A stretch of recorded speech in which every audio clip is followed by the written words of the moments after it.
फिर मेरा सिलेक्शन हो गया 2020 नॉर्थ सेट में सिलेक्शन हो गया। फिर 21 में सिलेक्शन हुआ नॉर्थ सेट में। 22 में हुआ नॉर्थ सेट क्रैक किया। नॉर्थ सेट 4 क्रैक किया और नॉर्थ सेट 5 क्रैक किया, जो मेरे लाइफ का सबसे स्पेशल था। मेरे माँ के आंखों के नीचे कालापन क्यों बढ़ रहा है और मेरे पापा के कंधे क्यों झुक रहे हैं इस बढ़ती उम्र के साथ में। तो ये हमेशा मोटिवेशन देते हैं कि कहीं जब जैसे जैसे उम्र बढ़ जाएगी तो एक घर के पास हम कहीं इंस्टीट्यूट के पास चले जाएंगे तो बहुत हेल्प हो जाएगी। शायद ये मेरे लाइफ का मोटिवेशन था कि वो लोग इतना मेहनत करें तो फिर हम मजे क्यों करें, या हम मेहनत कर सकते हैं। अभी एज मेहनत करने की है कि 5 दिन टेस्ट देते हैं, फिर डिमोटिवेशन होता है, टेस्ट और नहीं देते हैं, फिर 10 दिन है, फिर वही कहानी है। नॉर्थ सेट 5 गया, 6 गया, 7 चला जाएगा, फिर वही है, फिर वही।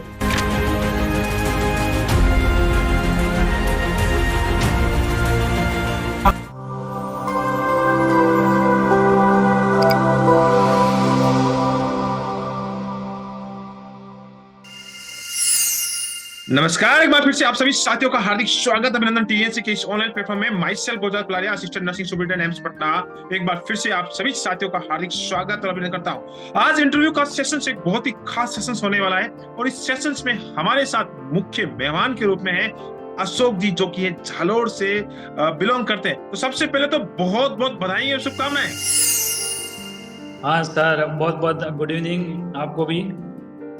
ऑल इंडिया रैंक पूरी 146 बहुत ही बड़ा आंकड़ा आपने हासिल किया है नॉर्थ सेट के अंदर। इसके लिए भी आपको बहुत बहुत बधाई और शुभकामनाएं। धन्यवाद सर, धन्यवाद। और पूरे टीएनसी परिवार को बहुत बहुत शुक्रिया अदा करता हूँ मैं, इस जर्नी में मेरे साथ में रहे और जो मुझे मॉरल सपोर्ट, बहुत साइकोलॉजी सपोर्ट प्रदान किया है। और स्पेशली मैं भोजराज सर का बहुत बहुत शुक्रगुजार हूँ, जिन्होंने मेरे को हर समय इतना मोटिवेशन दिया ताकि मैं अपना गोल अचीव कर पाया। बहुत बहुत धन्यवाद। आपने बहुत ही बड़ा मैं बोलूंगा कि बहुत ही बड़ा एक सिक्स लगा के अपने आप को अपने घर तक के नजदीक पहुंचाया। अब मेरे सवाल आपसे बहुत सारे सवाल रहने वाले हैं, वो बच्चों के सवाल मैं आपसे पूछने वाला हूँ। किस प्रकार से मेहनत की है, किस प्रकार से आपने स्ट्रगल के दिन निकाले और किस समय आपने किस प्रकार से आगे की जर्नी को पार किया है, बहुत सारे सवाल मैं आपके ऊपर आज दागने वाला हूँ। यानी आपकी अदालत के अंदर है आप। हाँ बिल्कुल बिल्कुल सर, हम कोशिश करेंगे कि आने वाले स्टूडेंट जो भी हो, प्रिपरेशन कर रहे हैं, चाहे नॉर्थ सेट हो, डीएसएसबी को, कोई भी एग्जाम हो, उनको किस तरह से हेल्प हो। हमारा ये सबसे बड़ा आज वीडियो में ये महत्वपूर्ण मुद्दा रहेगा। बहुत ही अच्छी बात है। इस इंटरव्यू की शुरुआत में करना चाहूंगा आपके अपने इंट्रोडक्शन से।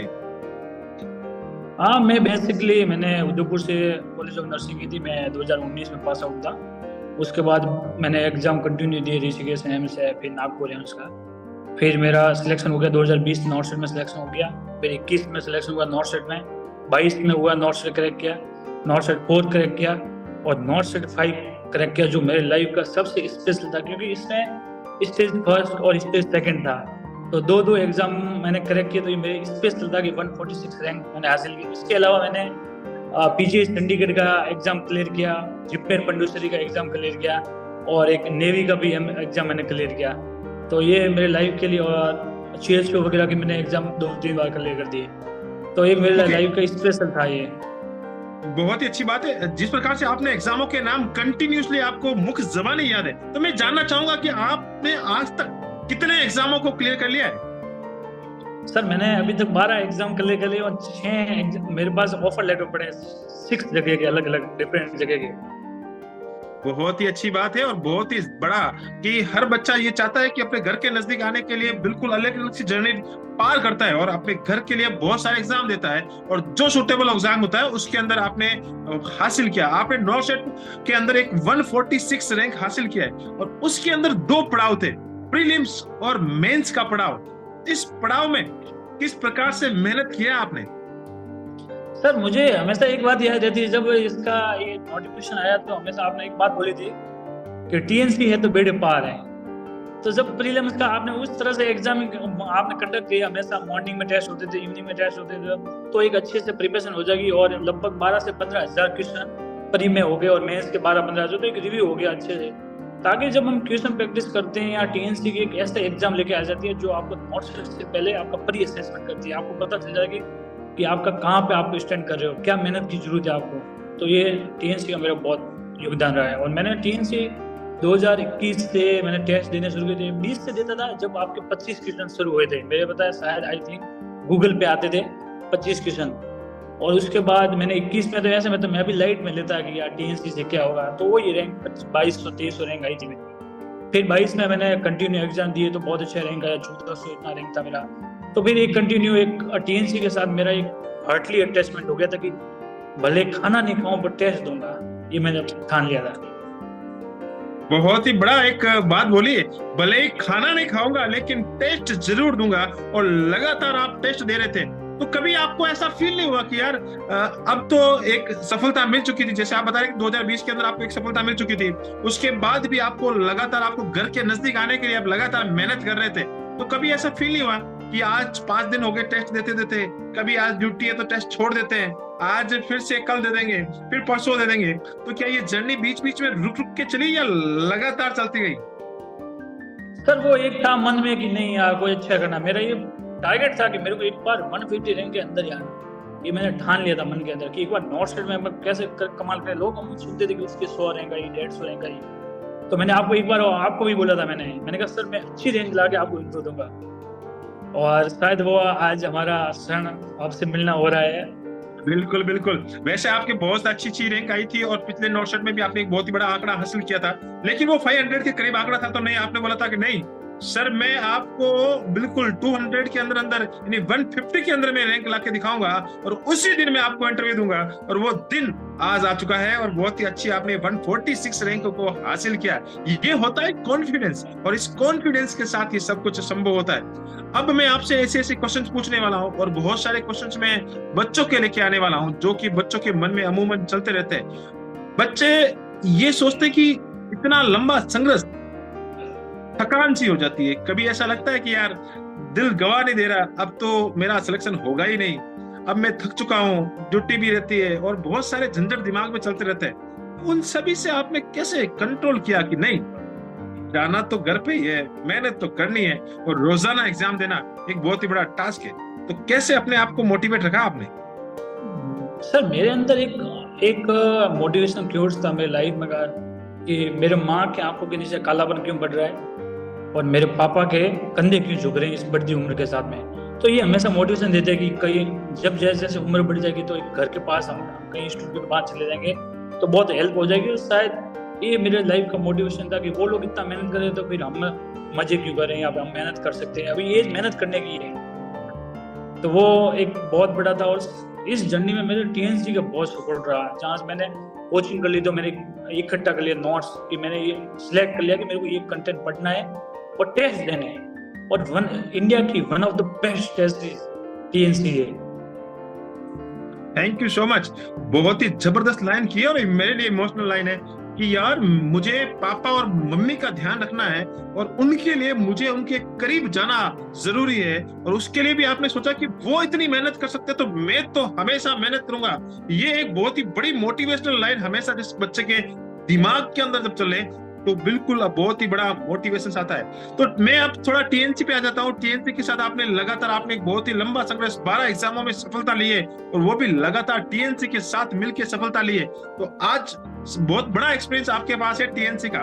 तो कभी कभी टीएनसी के अंदर जो रैंक होती थी तो कितनी सबसे पहले जो आपने सबसे पहले शुरुआत की थी, तो जो आप बता रहे थे कि पहले मैं हल्के में लेता था टीएनसी को कि हाँ यार इस तरह से, तो उस समय कौन सी रैंक आती थी? सर उस टाइम मेरे 2200-2500 इतने रैंक आती थी, और नॉर्थ साइड 21 में मेरी रैंक भी ऐसे 2400 रैंक आई थी। तब मेरे को पता लगा इससे कुछ होना नहीं है, कि घर के पास जाना तो आपको अंडर 500 रैंक लाना ही है, मतलब मेल्स में कंपलसरी है कि आपको 500 आना ही होगा। फिर मैंने टेस्ट देने शुरू किया, तो क्योंकि आप यदि कोई भी बोले आज मैं बोला नॉर्थ साइड 6 में सिलेक्शन हो रहा है और टीएनसी का फर्स्ट टेस्ट दे रहा है, वो मैं एक बहुत बड़ी बात बोल रहा हूँ, टेस्ट दे रहा है तो उसके भी 30-35% बनेंगे, क्योंकि टीएनसी सोल्व करना बहुत हार्ड है। उसके साथ आपको कंटिन्यू प्रैक्टिस करना पड़ेगा, आपको जुड़ना पड़ेगा। तो मैंने भी शायद पहली बार दिया तो मेरे भी 35% बने, तो मैं डिमोटिवेशन हुआ। फिर मेरे कोच थे लीला बोस का बहुत योगदान रहा, उन्होंने बहुत मोटिवेशन किया मुझे, और शायद उन्होंने मतलब समय समय बताया कि टीएनसी कैसे सोल्व करना, उनका सपोर्ट रहा हमेशा। तो शायद वो मेहनत करने के बाद मैंने उनसे बात की, फिर आपसे बात हुई मेरा लगाव से। तो आपसे तो मैं तो हमेशा ये बोलता कि भोजरा सर 24/7 है, हमेशा सबसे जुड़े रहते हैं, मतलब वो बिल्कुल तो बिल्कुल। इस प्रकार से मैंने और टीएनसी के साथ मेहनत की। और दूसरी बात है कि टीएनसी मतलब ये है कि आप इधर आपके दिमाग में कहीं ये है कि मैं एक दिन टीएससी सॉल्व करूंगा तो हो जाएगी, नहीं बहुत मुश्किल है, नहीं होगा भाई, फिर आप डिमोटिवेशन हो जाएगा, आपको कंटिन्यू मेहनत करना पड़ेगा, 2 महीने 3 मंथ टेस्ट देने पड़ेंगे। और मैं तो बोल रहा हूँ कि 6 मंथ का पैकेज ले रहे हो आप, तो फिर 6 मंथ टेस्ट दो, आप केवल 100 आसपास के हो जाएंगे टेस्ट, बट मैंने तो अराउंड 500 टेस्ट दिए हैं टीएससी के। ओके, बहुत ही बड़ी बात बोली कि कुछ दिनों तक चलने से सफर पार नहीं हो सकता, और सफर पार करने के लिए आपको लंबा सफर तय करना होता है, लगातार चलना होता है, तभी सफलता मिलती है। और ये मैं हमेशा बच्चों को बोलता हूँ कि 1 दिन 2 दिन या 3 दिन पढ़ने से, 4 दिन पढ़ने से कोई भी सफलता हासिल नहीं की जा सकती है। सफलता लगातार अगर आप टीएनसी के साथ चलोगे, तभी आपके दिमाग में टीएनसी समझ में आने लगेगी कि हाँ, टीएनसी किस प्रकार से आपके लिए क्वेश्चन लेके आती है। अब मैं जानना चाहता हूँ कि भैया, जब टीएनसी के अंदर लगातार आपको क्वेश्चंस मिलते थे, रोजाना कभी नए नए क्वेश्चंस, कभी घुमा फिरा के क्वेश्चन, लैंग्वेज बदल बदल के क्वेश्चन, तो ऐसा नहीं लगता था कि टीएनसी वाले यार कहाँ से क्वेश्चन लेके आ जाते हैं? हाँ, कभी कभी लगता था कि ये यार कहाँ से क्वेश्चन ला रहे हैं हम लोग, थक जाए, बट हमें ये मोटिवेशन था कि अब भाई एम्स दिल्ली भी तो पूछेगा, ऐसे क्वेश्चन पूछेगा, हमें प्रिपेयर तो होना ही पड़ेगा इन चीजों के लिए, क्योंकि जो आप क्वेश्चन लाते थे वो कहीं नहीं थे, मतलब बहुत स्टैंडर्ड लेवल का जो पेपर बनाते थे, बहुत अच्छा पेपर था। और मैं एक ही बात था कि नहीं, टीएनसी कभी कभी बहुत डिमोटिवेशन होता है मुझे भी, मैं बोल रहा हूँ, और शायद सारे लोग टेस्ट देते हैं वो ये होता है उनके, 5 दिन टेस्ट देते हैं, फिर डिमोटिवेशन होता है, टेस्ट उठते नहीं देते हैं, फिर 10 दिन है, फिर वही कहानी है, नॉट से 5 गया, 6 गया, 7 चला जाएगा, फिर वही है, फिर वही। तो ऐसा है कि आप यदि 6 मंथ लेते हो, कंटिन्यू 6 मंथ टेस्ट दो। मैंने 3 महीने टेस्ट देने के बाद मेरा, फिर मैं लगभग 1 साल तक टॉप 30 में चला था, कंटिन्यू रैंक में, मतलब कभी टॉप फर्स्ट भी आया मेरा रैंक, बहुत बार आया, तो वो कंटिन्यू मैंने तो। दूसरी बात, मेरी लाइफ की एक जिंदगी बदली टीएनसी ने, और फिर मेरी मेहनत का प्रिपरेशन जो किया, कि आज भी मुझे 5 घंटे पढ़ाई नहीं करो तो मुझे नींद नहीं आती, भले कुछ भी पढ़ो पर पढ़ता हूँ मैं। ये लाइफ में बहुत अच्छी आदत बनी, क्योंकि मैं मोबाइल भले चलाऊंगा, जब तक मुझे 5 घंटे पढ़ाई करूँ नींद नहीं आती आज भी, क्योंकि मेरे जिंदगी में बहुत ही बड़ा बदलाव कर दिया टीएनसी ने आपकी जिंदगी के अंदर, कि भैया पढ़ना तो है, और आपने तो बहुत ही बड़ी मेहनत की थी, और आपके साथ मेरा दिल से लगाव है। बहुत सारी बातें आपने मुझे बताई है, मैंने आपको बताई है, और बहुत सारे दिल से जुड़ा हो रहा है। लेकिन आपका कमिटमेंट था कि सर, जब तक मैं अंडर 150 के अंदर रैंक नहीं लेके आऊंगा, तब तक मैं इंटरव्यू नहीं दूंगा। और वो दिन आज आपने बिल्कुल अपने आप को साबित करके दिखाया है, साथ ही साथ टीएनसी को साबित करके दिखाया है, और बहुत ही बड़ा एक परिप्रेक्ष्य है कि इतनी अच्छी रैंक लाना भी बहुत ही बड़ी बात है। अब मैं आपसे और चीजें जानना चाहता हूँ। बच्चे हमेशा बोलते हैं कि सर माइनस मार्किंग हो जाती है, हम माइनस मार्किंग के अंदर उलझ जाते हैं, माइनस मार्किंग हमें नीचे ले आती है, हमें रुला देती है, तो किस प्रकार से आपने कंट्रोल किया? सर मेरा ऐसा दिमाग लगता है कि आप इनोवेशन माइंड होना चाहिए आपका, मॉडशेड में आपका इनोवेशन माइंड बहुत जरूरी है। देखो, मैं क्या करता था कि मैं 5 दिन का टाइम टेबल बनाता, 5 दिन मैं क्या करता था, अटेंडिंग ज्यादा करता था, थोड़ी अटेंडिंग ज्यादा, फिर देखता था 5 दिन का इवोल्यूशन करता कि कितनी मेरी रैंक गिर जा रही, फिर मैं देखता कि मुझे जो आ रहा है वो करूं, मैं 70 क्वेश्चन करूं, 75 करूं। फिर मैं देख रहा था कि 5 दिन मेरा ये किस में फायदा हो रहा है, मेरा ये नेगेटिव ज्यादा हो रहा है, मेरे सही ज्यादा हो रहे हैं, नंबर ज्यादा आ रहे हैं, फिर मैं रिस्क भी लूंगा, क्योंकि नॉर्थ साइड में थोड़ा रिस्क तो बनता ही, आपको पता है रिस्क तो लेना ही पड़ेगा अच्छी रैंक के लिए, क्योंकि वहाँ ऐसे क्वेश्चन आते हैं जिनका आंसर अपन को पता नहीं रहता कि कहाँ क्या आंसर जाएगा। वहाँ ऐसे क्वेश्चन आते हैं कि आपके परिवार में किसी एक सदस्य को सुनना है कि मम्मी पापा भाई सिस्टर, आप किसको सुनोगे, इस तरह के क्वेश्चन आते हैं, बहुत ही कंफ्यूजन क्वेश्चंस होते हैं, और वहां पे आदमी के दिमाग के परखच्चे उड़ जाते हैं, और बेस्ट से ही क्वेश्चंस टीएनसी बनाती है, तब आपको परखच्चे पहले ही उड़ जाते हैं, उनको पता रहता है कि किस समय क्या कौन सा वार करना है। बहुत ही जबरदस्त बात बोली है, बहुत ही शानदार बात। माइनस मार्किंग कंट्रोल करने का जो आपने तरीका बताया है कि भैया एक्सपेरिमेंट, खुद सेल्फ एक्सपेरिमेंट करें, कि 5 दिन आप खुद ज्यादा क्वेश्चन करके देखें, भैया 5 दिन अपने आप को एक लिमिट दायरे में बांध के देखें, कौन सा आपको सुटेबल बैठता है, वही आपको माइनस मार्किंग में टॉपर्स बनाएगा। और बहुत ही जबरदस्त बात आपने, बहुत ही शानदार बात बताई है। अब बात आ जाती है, एक बात और है कि आप जब लगातार टेस्ट दोगे, 100 टेस्ट दे दोगे, 200 टेस्ट देंगे, वो इंप्रूवमेंट हो जाएगा ऑटोमेटिक, आपको पता चल जाएगा कि नहीं। क्योंकि मैं एक चीज बोलता हूँ कि हमेशा, मान लो टीएनसी है क्या, ऐसे एग्जाम्पल लेते हैं पीआर यादव है, लोग बोलते हैं कि पीआर यादव हमने 2 बार पढ़ ली, आप एक क्वेश्चन वहां से उठा के पूछ लोगे, कहीं से भी उठा के, वो बता नहीं पाएगा, इसका मतलब है कि आपने पीआर यादव ढंग से पढ़ी नहीं। अब मैंने पीआर यादव कम से कम 20 बार पढ़ी हुई, जो आपका फेवरेट सब्जेक्ट है। गुजरात सर हमेशा एक बात बोलते हैं कि आपके पास पीआर यादव होनी बहुत जरूरी है, टेस्ट के साथ साथ है। बिल्कुल, बहुत सत्यता भी है। पीआर यादव बिल्कुल जरूरी है, क्योंकि बेसिक बुक है और बेसिक बुक को हमेशा साथ लेके चलना चाहिए। बहुत बार अभी जो एक बहुत दिनों में, जैसे आपने जैसे ये प्री और मेंस के आया था, उस समय बच्चों ने बोला था कि ये पीआर यादव तो छोड़ो, बंद करो, अब एनक्लेक्स क्यों पढ़ना शुरू करो। लेकिन मैंने फिर भी बोला था नहीं भैया, ऐसी गलती नहीं करना है, पीआर यादव तो पढ़ना ही पढ़ना है, बेसिक बुक है, उस बेसिक बुक को बिल्कुल भी नहीं छोड़ना है। बहुत ही अच्छी बात है। अब मैं आपसे एक सवाल और जानना चाहता हूँ। बच्चे बोलते हैं कि सर मैं हमेशा टेस्ट भी दे रहा हूँ, और जो अशोक जी जैसे जिस प्रकार से चल रहे हैं वैसे हम भी चल रहे हैं, लेकिन फिर भी हमारी गलतियां हो रही है, लगातार हम टेस्ट के अंदर गलतियां कर देते हैं, तो उन गलतियों को कैसे सुधारें, उसके बारे में बताएं। टेस्ट देने के दो तरीके होते हैं। टेस्ट आप कैसे दे रहे हो? आप ऐसे टेस्ट दे रहे हो, खाना खा रहे हो टेस्ट दे रहे हो, लोग ऐसे ही करते हैं। मैं आपको टेस्ट का बताऊं तरीका कैसे करते हैं लोग। पढ़ाई करते हैं 4 घंटे, फिर खाना खाते हैं तो टेस्ट दे देते हैं। आपका कंसंट्रेशन टेस्ट में नहीं है तो क्वेश्चन गलत हो जाएंगे ऑटोमेटिक, क्योंकि टीएनसी के क्वेश्चन ऐसे आते हैं, हाई प्रायोरिटी बेस्ड क्वेश्चन आते हैं। वहां पे आपको दिमाग का मतलब बहुत दही बनता है, वहां पे बहुत जोर पड़ता है दिमाग में एक क्वेश्चन का सॉल्व करने में। फिर आपके क्वेश्चन गलत जाते हैं, 20 क्वेश्चन गलत गए, फिर आपके 80 नंबर आ गए, 10 में 10 चले जाएंगे उधर, तो फिर 70 आए, फिर आप मेरा सिलेक्शन नहीं होगा। ऐसा नहीं है, मैं बताऊँ टीएनसी में 40, 45, 50% भी बन रहे हैं तो आपकी सिलेक्शन की श्योर गारंटी है, सिलेक्शन हो जाएगी आराम से। करेक्ट, बिल्कुल सही बात बोली है कि concentration is the very very important. Exam को एग्जाम के तरीके से देंगे तो ही आपका सफलता बनेगी। और 50% से अगर आप टीएनसी के अंदर हमेशा नंबर ऊपर लेके आ रहे हैं, तो मैं गारंटी लेता हूं कि आने वाले समय में आपका सिलेक्शन श्योर होगा। और बहुत ही जबरदस्त बात, मिस्टेक बुक दूसरी बात ये है कि जैसे मैं हमेशा करता था, मैं हमेशा इवैल्यूएशन रिपोर्ट मांगता था।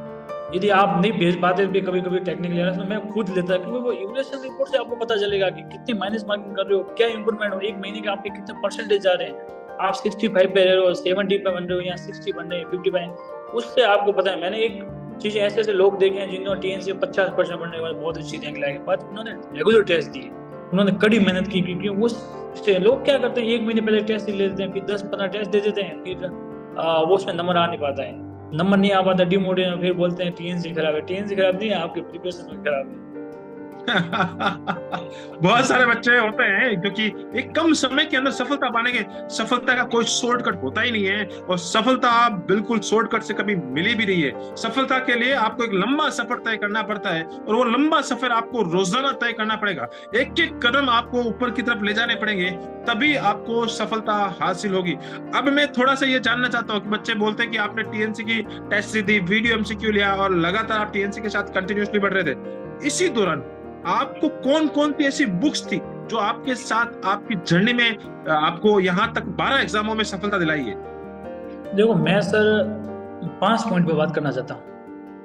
पहले फर्स्ट बात करना चाहता हूँ टीएनसी के वीडियो, एमसीक्यू बेस, और आजकल तो जो आपने कोर्स चलाया, क्या गजब का कंटेंट है उसमें, बहुत शानदार कंटेंट है। और उसके बाद टीएनसी की टेस्ट सीरीज, जिसका कोई तोड़ आज तक नहीं मिला किसी को, one of the best test series. तो फर्स्ट पॉइंट है मेरा टीएनसी। सेकंड पॉइंट है मेरे नोट्स। जहां से भी आप कोचिंग कर रहे हो वो नोट्स इकट्ठा कर लो। हम लोग क्या करते हैं, आज मैंने यहाँ से पढ़ लिया तो फिर मैं यूट्यूब से जाके, नहीं, जो कंटेंट है आपके पास सफिशिएंट कंटेंट का कोई मेडिकल में थोड़ी अंत है, बहुत सारी चीजें पढ़ोगे, कोई कहीं अच्छा पढ़ाता है, जो आपने आपके पास कंटेंट है उसको सीमित कर लो, उसको बॉर्डर लाइन कर दो कि मुझे ये कंटेंट इतना यहाँ पढ़ना है, और बार बार रिवाइज करूंगा, नोट्स को बार बार रिवाइज करना पड़ेगा। फिर आप नोट्स को बार बार रिवाइज करोगे तो आपके पास 10% चीजें ऐसी रहेगी जो आपको भूलेगी, तो आपको फिर एग्जाम में 1 मंथ ऐसा लगेगा कि वो 10% चीज बने 1 घंटे में आप आराम से रिवीजन कर सकते हो, 1-2 घंटे में। तो फिर आपका ज्यादा से ज्यादा टाइम क्वेश्चन प्रैक्टिस में जाएगा, तो वो आपको बहुत हेल्प करेगा। दूसरी थर्ड पॉइंट है मेरा पीआर यादव, जो मेरी भी फेवरेट बुक है। मैंने 20 बार ये बुक पढ़ी है और मुझे एक क्वेश्चन याद है, और एक क्वेश्चन याद है। कभी कभी मैं पूछ लेता हूँ, कोई मेरे को पूछता है कि प्रिपरेशन कैसे दिएगा, मैंने पूछता हूँ कि पीआर यादव कितनी बार पढ़ी है, तो बोले 4 बार पढ़ी है। मैंने कहा बताओ इसमें ये चीजें लिखी हुई है क्या? तो वो नहीं बता क्यों, मेरे को पता है कि 4 बार पढ़ने से सर होता नहीं है, कुछ समझ भी नहीं आता है, आपको बार बार रिवाइज। आप बोलते हो कि वैसे 7 से 8 बार बुक पढ़ समझ आती। और सबसे बढ़िया बुक है, आपको पता ही है, सॉन्डर्स की बुक है, वो तो पढ़नी चाहिए। ये तो पढ़ोगे तो बहुत अच्छी रैंक आएगी, बहुत हेल्प करती है, मतलब आप टीएनसी सोल्व करने में बहुत हेल्प करेगी। और 5 बुक है, आप मौसमी का भी ट्रेंड है तो पढ़ सकते हो मौसमी का। ओके, बहुत ही जबरदस्त चीज बताइए आपने। सबसे पहले प्रायोरिटी में टीएनसी को रखा है और टीएनसी के साथ आपने लगातार मेहनत की है। उसके बाद आपने पीआर यादव को रखा है और पीआर यादव एक बेसिक बुक है। मैं हर बच्चे को बोलता हूँ कि पढ़ना ही चाहिए, एक बार नहीं, 2 बार नहीं, 3 बार नहीं, और जितनी बार पढ़ सकते हो उतनी बार पढ़ना चाहिए। साथ ही साथ एनक्लेक्स की 2 बुक है जो साउंडर्स और मोसबी, वो जो कि फेवरेट बहुत ही शानदार बुक्स है, और मोसबी को अभी टीएनसी ऐसे एडवांस सीरीज के रूप में फ्री ऑफ कॉस्ट करवा रही है यूट्यूब पे। और गारंटी लेता हूं कि ऐसा कंटेंट तो कोई दुनिया की ताकत अगर मैं बोलूंगी तो अभी तक तो कभी किसी ने दिया नहीं है, और टीएनसी उसको प्रोवाइड करा रही है just a free of cost. तो जरूर बच्चों को देखना चाहिए। नहीं, अभी मैंने देखा अवधेश सर मॉस भी सॉल्व कर रहे हैं, बहुत गजब का बता रहे हैं, रियली बहुत शानदार। मतलब एक स्टूडेंट को देखो मॉस भी हर किसी को समझ में नहीं आती, मॉस भी समझने की बात बस की बात नहीं, बहुत कठिन बुक है मतलब। पर अवधेश सर ने जो इजी भाषा में समझा रहे हैं, मैं बताऊं सबको देखनी चाहिए। उनके जो क्वेश्चन एमएसएन के हैं, पीडीए के हैं और ओबीसी के। और दूसरी चीज है, जब आप 2 से 3 बार पढ़ लोगे तो आपको पता चल जाएगा कि इसमें कंटेंट में क्या इंपॉर्टेंट है। आपको पीआर यादव से भी पता चल जाएगा कि कौन सा क्वेश्चन आ सकता है एग्जाम में और कौन सा कंटेंट आपको लीव करना है। दूसरी बात, आपने एक रामबाण तरीका बताया हुआ है कि आप 4 बार पढ़ लोगे तो आप घेरा कर लोगे। फिर एग्जाम टाइम में वो पीआर यादव की 1000, 6000, 7000 क्वेश्चन है, तो उसमें 1000 क्वेश्चन है जो हमें आते नहीं है, वो पढ़ लेते हैं तो हमारा टाइम भी सेविंग और एक स्मार्ट स्टडी कर सकते हैं हमें। जो आपका रामबाण तरीका जो आप बहुत गजब आपने बताया हुआ है, बिल्कुल मैं बच्चों के साथ वो फिर से शेयर करना चाहूंगा कि आपको जो क्वेश्चंस नहीं आते उन पे राउंड लगाते जाएं, जो राउंड लगाए फिर से पढ़े, और फिर से भी नहीं आए तो उनके ऊपर स्टार मार्क लगाते चले। एक कंटेंट को कंसिसाइज करते चले, और 7000 क्वेश्चनों में से आप 1000 तक आ जाएंगे तो शायद वो बुक आपके लिए 1000 वाली रह जाएगी। और बहुत ही जबरदस्त ये बहुत सारे टॉपर्स ने इसी कड़ी का इस्तेमाल करते हुए बहुत सारा अच्छी रैंक को हासिल किया। और मोस्ट में आपके एग्जाम के एक्सपीरियंस एडवांस सीरीज के रूप में फ्री ऑफ कॉस्ट करवा रहे सारे एग्जामों में सफलता लगातार गारंटी लेता हूं कि ऐसा कंटेंट एग्जाम कोई दुनिया की ताकत 12 एग्जामों में सफलता मिल रही है दिया नहीं है। आपकी चीज को प्रोवाइड करा रही है, पिता के सपनों को पूरा करना है, जरूर बच्चों को देखना चाहिए। आपने बहुत सारी दौड़ लगाई, आखिरी दौड़ अपने घर के नजदीक आपने बहुत ही अच्छी रैंक के साथ सफलता लेकर हासिल की। अब मैं चाहता हूँ कि हर बार एग्जाम में जाने से पहले मन में डर सा रहता है बच्चों के। जैसे आपने तो बहुत सारे एग्जाम दे दिए, बहुत ही बड़ा एक्सपीरियंस हो गया। बहुत बच्चा पहली बार एग्जाम दे रहा है, कैसे होगा, क्या होगा, क्या होने वाला है, ऐसे मन में बहुत सारी घबराहट शुरू हो जाती है। तो क्या आपके मन में भी ऐसा होता था? सर, एग्जाम के पहले आपको एंजाइटी रहेगी, और मैं समझ रहा हूँ एंजाइटी रहनी भी चाहिए। यदि आप जिसने तैयारी अच्छी की है उसको तो और ज्यादा घबराहट उठेगी, मेरा सिलेक्शन होगा कि नहीं होगा। बट उस समय ये सोचना है कि टीएनसी के साथ नहीं टेस्ट दिए तो आपके बेड़े पार है, क्योंकि जो टीएनसी के जैसे पेपर वही उसी तरह से हमें पेपर देके आना है। और दूसरी चीज ये है कि जब हम एग्जाम हॉल में जाते हैं तो हमारा थोड़ा माइंड सेट क्लियर होना चाहिए। हम लोग क्या करते हैं, मैं 70 क्वेश्चन रखें, आपने पहले से तय कैसे कर लेते हैं कि हम 70 क्वेश्चन करके आएंगे? नहीं, हम एग्जाम हॉल में जाएंगे और तय करेंगे, अच्छे से देखेंगे कौन से क्वेश्चन कितने, जितने आएंगे इतने करेंगे। ये पैमाना नहीं है कि मुझे 80 क्वेश्चन आए तो 80 करूंगा, 60 आए तो 60 करूंगा। ये पैमाना हम तय नहीं कर सकते हैं कि मैं 70 क्वेश्चन करूंगा, मैं 80 करूंगा, तो फिर ये आपका शायद माइंड वहीं रुक जाएगा आपका। बहुत ही जबरदस्त बात बोल दी है आपने, और बहुत ही जबरदस्त, मैंने इसमें बिल्कुल आपको तालियां बजाई है। और ये बहुत ही बता रहा हूं मैं, बहुत ही कमी होती है। बिल्कुल आप बताइए। मेरा पूरा सेंटेंस में टीएनसी के इतने एनक्लेक्स बेस, ये जो प्रायोरिटी बेस्ड क्वेश्चन सॉल्व किए थे, तो मेरा हमेशा आज भी रहता है यदि मुझे प्रायोरिटी वाला बेस पेपर में जो मिल जाए तो उसमें तो मैं ये है कि बहुत अच्छी रैंक 100 अंडर 100 रैंक आ जाएगी आसान, क्योंकि इतनी प्रैक्टिस कर ली, मेरा ये कॉन्फिडेंस बोलता है। बिल्कुल इतनी मेहनत कर लिए कि आज भी पेपर देने बिठा दो, कोई भी पेपर दिला लो, अच्छी रैंक ला के दिखाऊंगा। ये अशोक जी ने बिल्कुल ताल ठोक के बोला है, और बहुत ही जबरदस्त बात बोली और बहुत ही शानदार। जैसे कि आपने पिछले वाले सेंटेंस के अंदर एक बात बताई थी कि आपको प्री माइंड नहीं बनाना है। बहुत सारे बच्चे सोचते हैं एग्जाम के अंदर में 100 नंबर का पेपर आएगा तो मैं 70 करके आऊंगा, 80 करके आऊंगा, 60। अरे भैया, तुम पहले कैसे डिसाइड कर सकते हो जब पेपर ही तुम्हारे सामने नहीं है? तो बिल्कुल डिसाइड करना ही नहीं है, एग्जाम हॉल के अंदर ही आप डिसाइड करोगे तो ही फायदा मिलेगा। ये मेरा एक्सपीरियंस है, मैंने टीम्स के साथ इसका एक्सपीरियंस किया था कि मैं एक दिन सोच लिया कि मैंने 100 क्वेश्चन स्टार्ट करना है। अब मैंने स्टार्ट कर लिए तो मेरे तो 20 गलत हो गए और 40 10 5 नंबर उड़ गए, 35 नंबर है। अब सिलेक्शन से बाहर हो गया। आप तय कर नहीं सकते, हम प्री डिटरमाइन कभी तय कर ही नहीं सकते। हमें एग्जाम हॉल में जाके बहुत शांत दिमाग से हमें जाना, क्वेश्चन पढ़ने अच्छे से, और उसके बाद जब आप 100 क्वेश्चन पढ़ लोगे तो आपको एक अंदाजा हो जाएगा कि पेपर का लेवल कैसा है, लेवल का। फिर आप अटेंड नहीं करो। फिर आप अटेंडिंग एक कर भी सकते हो कि मेरे को 80 करने हैं या 90 करने हैं, वो आपको पता आइडिया लग जाएगा। ओके, बहुत ही अब अच्छी जिस बात है। मैं और आपको बताऊं, मैं सेकंड का नॉर्थ का एग्जाम इस बार दिया था 5 का, तो मैंने 96 क्वेश्चन किए थे। तो मेरे को कॉन्फिडेंस था खुद को ही कि इस बार तो रैंक आएगी बहुत शानदार, क्योंकि जो पेपर दे गया तो बहुत कॉन्फिडेंस था कि नहीं यार अच्छा पेपर, क्योंकि हर बार एग्जाम देते तो कॉन्फिडेंस तो रहता ही था, पर इस बार स्पेशल था कि not stage first stage second, जहाँ नया पैटर्न आता है वहाँ एग्जाम देने का अलग ही मजा है।